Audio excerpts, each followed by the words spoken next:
Hey everyone, welcome to today's video. I am Jody, and on this channel we share our family vlogs, some of my mommy videos like this one, and have product reviews from time to time. So if you're new, please consider subscribing, become part of the family. This is technically like video 3 in the videos that I'm making, sharing a little bit more about my story that can hopefully help others from making maybe some of the same mistakes that I have made, having to feel the pain that I've had to feel.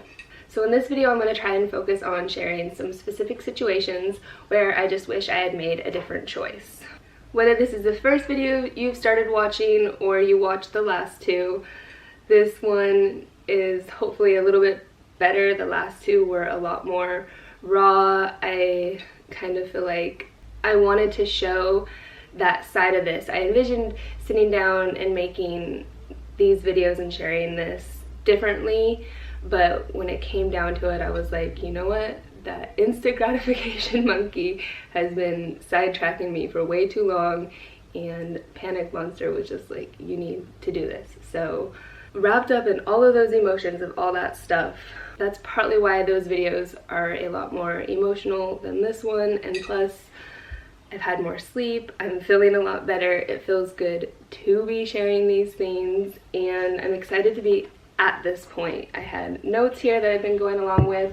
I shared in the last video a disclaimer that's really important. I want that disclaimer to work for all of these videos. I just want those things to be known. I don't want my intentions with sharing these things to be misunderstood.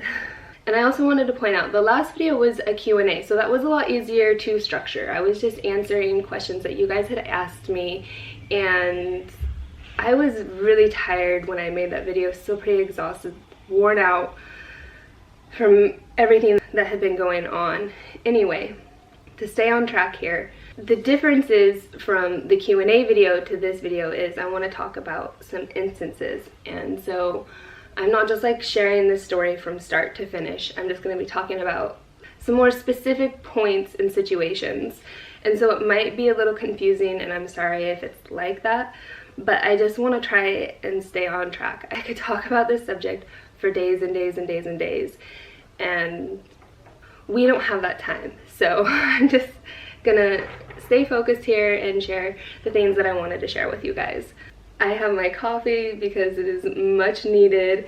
This might be a little bit of a longer video, so if you want to grab a snack or a drink, I highly suggest enjoying maybe a cup with me. Cheers. Trying to get right into this stuff. Some of this stuff I just feel like is almost too sad to be inspiring. Alright, so the first situation I want to talk about is her birth certificate and not putting her father's name on it or giving her her father's name.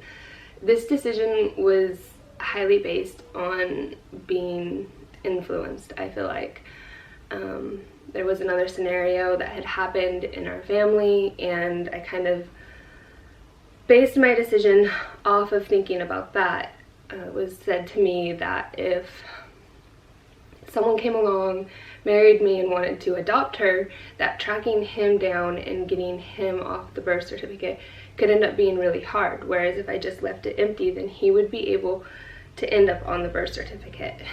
And at the time it felt really wrong, and I didn't listen to my gut, and I probably should have, because I feel like later on down the road, when everything started going the way it went, not having him on the birth certificate made it extremely hard for him or anyone in his family to have any say in what was going on, and I did not think about how much that would impact how things ended up for us. That is like a really big turning point for me, where I feel like, number one, I probably should have made a different choice and not gone the route that I'd gone. I also wanted to say that I'm just hoping to share these few things in these few videos and move past this, at least for now, and give it a break, because I need some peacefulness in my heart and mind, as much as I can get at least. Another thing that I kind of wanted to talk about, and this wasn't so much my choice, but I do feel like was a situation that really changed how things ended up for me. Normally when someone is pregnant and the father isn't involved, family can take them in. You know, people will end up with their grandparents or their aunts or living at home, and everyone was told not to be there for me, not to support me, not to open their home to me. And I don't feel like that was right. When someone's going through the hardest thing they're supposed to be going through in their life, they're supposed to turn to family. Family's supposed to be there. It's not always about teaching tough love if that was their goal with what they were doing. And so to me, that was a huge turning point in why things ended up for me the way they did.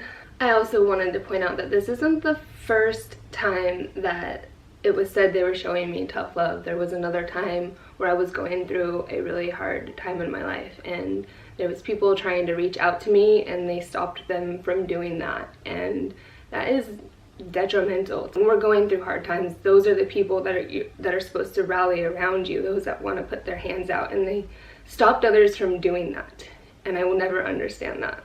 I also want to point out that I feel like abuse is abuse, whether it's physical, mental, emotional, and to me there's no way around that. And someone growing up in that kind of environment, there's gonna be repercussions, and say that that puts huge blocks in front of people to have to hurdle over when life is already hard enough. Alright, next one. This one comes a little later on when I don't know what exactly I was doing, but attorney and caseworker were both present. The caseworker was pregnant, and the attorney and her, they were making some joke about it being his, and it was very obvious that these two had a relationship that went way beyond just their professional relationship. They've worked together so long that their humor between them just happened whenever, and to see that unprofessionalism between the two and the joking about the pregnancy, and when the attorney is supposed to be representing me and the caseworker was advocating so hard against me, it was hard to have that attorney in my trust and feel like he was working for me too. And so to me, that was a pretty big thing, is just another area where something felt like it was working against me and not for me. This girl wants to say hi. Yeah. Oh, were you hanging with Dada? Yeah. Are you hungry? Yeah. Okay. So this next one is actually kind of embarrassing to admit, because it's going to seem like a no-brainer for most people. But one of the days I met with my parents before one of my home visits with Adrian, and the caseworker had paperwork she needed me to sign, so she was just going to show up there and I would sign it. And you just don't sign things when your attorney is not present. And another thing that I should probably point out is that there was two different caseworkers, and this was a different caseworker, not the one that was joking with the attorney.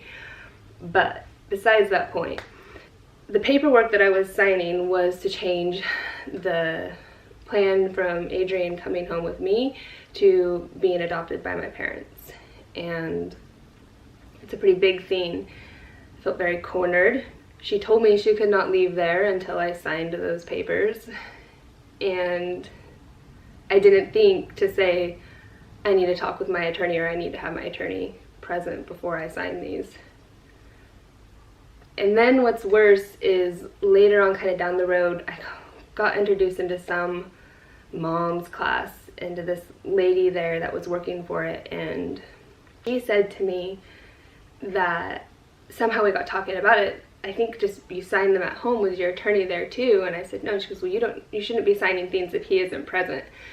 And that's when I kind of was like, oh yeah, slap in the face, good point. And she asked if I had a copy of those papers or could get those. Well, in this process, the old caseworker came back, and so she was who I had asked for them.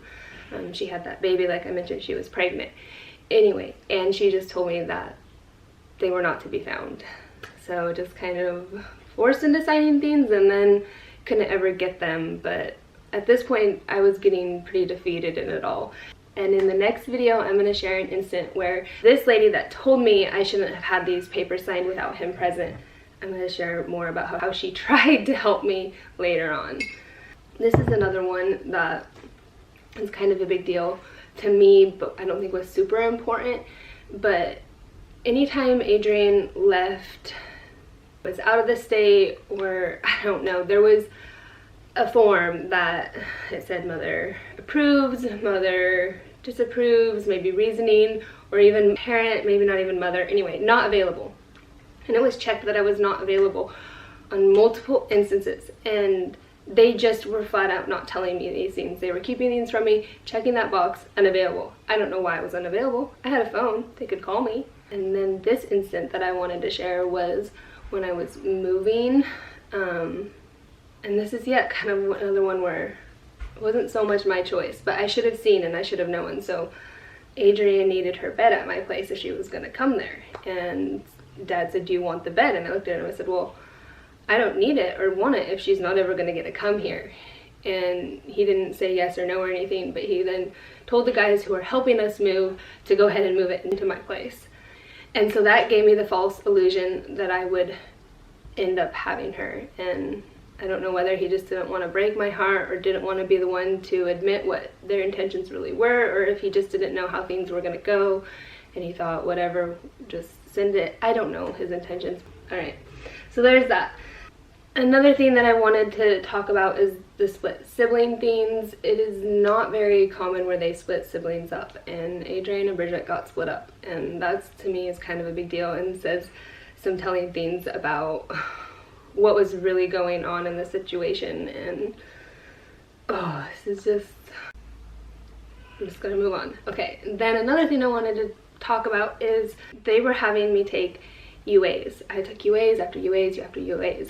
However, Bridget's father, the entire time everything went on, he did not take one. And that was over like a 6 month to a year span. And that weighed heavily on a lot of things that were happening. It's hard having a kid with someone when you know they're not sober. Another thing that kind of frustrated me and I felt like they did was the paternity testing. The paternity testing is a long process, and if it's not pushed for, the baby going home with the parents or whatever happens like that. But if they have paternity testing, it gets drug on, and that starts to not work in the mother's favor. And so that's really important about all that jazz. I have some other notes here, and these don't really pertain to things I was wanting to share in this video, but they were topics that I felt like I could talk on. There was a private investigator involved that was following me prior to anything that was going wrong.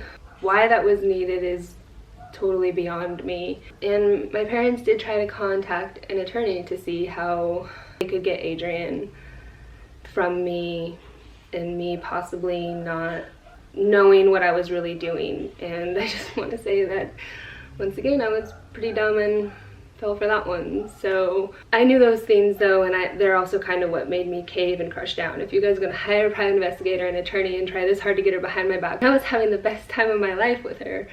I'm sorry if I'm all over the place, you guys, but I'm gonna move on from that one. Lastly, I just say that to me the adoption thing was kind of a wanting to bow out of the whole system and not have Bridget caught up in it as well too. I didn't want to go head to head in the courts with my parents and say why any one of us should be better fit to raise her. We're family, we're supposed to raise babies together, and I thought that's what they wanted to do and would do. And I felt like by getting the court systems and the state and everyone out of our lives that we would be able to truly focus on what we need to do for ourselves, and we see where that got us.